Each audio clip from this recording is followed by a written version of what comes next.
Lorsqu'on achète un objet, si on n'est pas un acheteur compulsif, on regarde en général 3 composantes en amont. Son coût, dont l'impact peut être plus ou moins grand selon les gens, ce qu'il fait et du coup par extension comment est-ce qu'il le fait, et enfin, son apparence / son encombrement.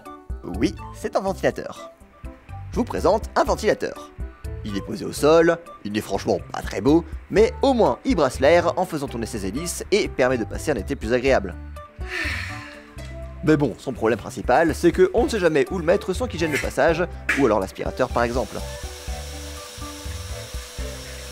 Maintenant, nos amis de chez Zischler ont regardé ce ventilateur et ont grossièrement dit qu'ils allaient l'améliorer. Maintenant, il n'est plus sur votre chemin, mais sur votre mur, et maintenant, il n'est plus moche, mais il est design. Et comprenez par là que oui, c'est bel et bien un ventilateur sans de grosses palmes qui tournent. Et on peut même le piloter à distance avec une télécommande.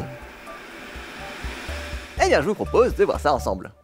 Je vais vous faire une confidence, mais quand je teste des produits un petit peu high-tech comme celui-là, ma crainte c'est de ne pas comprendre comment ils fonctionnent ou alors prendre du temps, ce qui risque d'impacter la qualité de mes explications par la suite.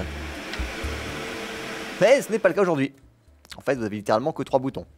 Au centre, entre l'anneau par lequel est soufflé l'air, vous avez le panneau de commande. Et là, croyez-moi, nous sommes loin de piloter un avion.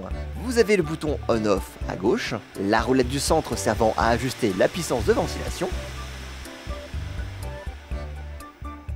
et enfin, le bouton à droite sert à enclencher la rotation du ventilateur. Bah voilà.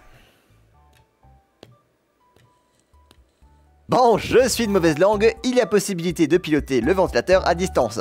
Allez, je vous ai menti, il y a 3 boutons en plus. Il m'a eu. Eh ouais, je sais.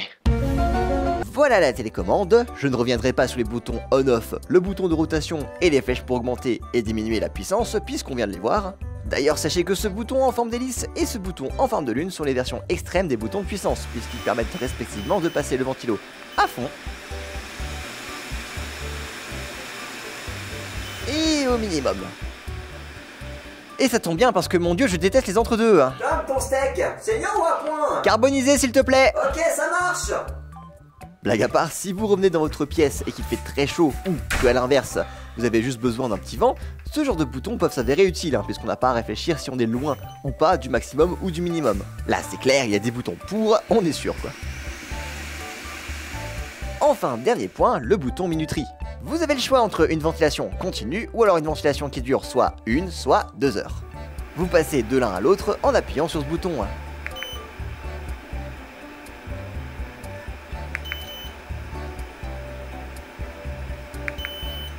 Pratique si vous ventilez au début de votre sommeil, mais que vous ne voulez pas qu'il tourne toute la nuit non plus. Et enfin, dernier point, il est bien mignon notre ventilateur posé sur une table, mais Zischler ils sont pas bêtes et ils ont compris qu'il serait quand même vachement plus pratique s'il ne gênait pas le passage et qu'il restait au mur. Pour ça, notez les petits creux sous la machine qui vont nous permettre de poser le ventilateur sur la plaque en métal prévue pour. Et cette plaque elle se fixe au mur justement via 3 vis. En fait, ce qui est pratique, c'est que c'est la plaquette que vous allez fixer contre le mur et non le ventilateur. Comme ça, vous pourrez le mettre ou le retirer facilement si l'emplacement initial ne vous convient pas. Bon alors, c'est quoi le bilan de notre ventilateur sans pale? Eh ben, solide sur ses appuis, comme dirait l'autre.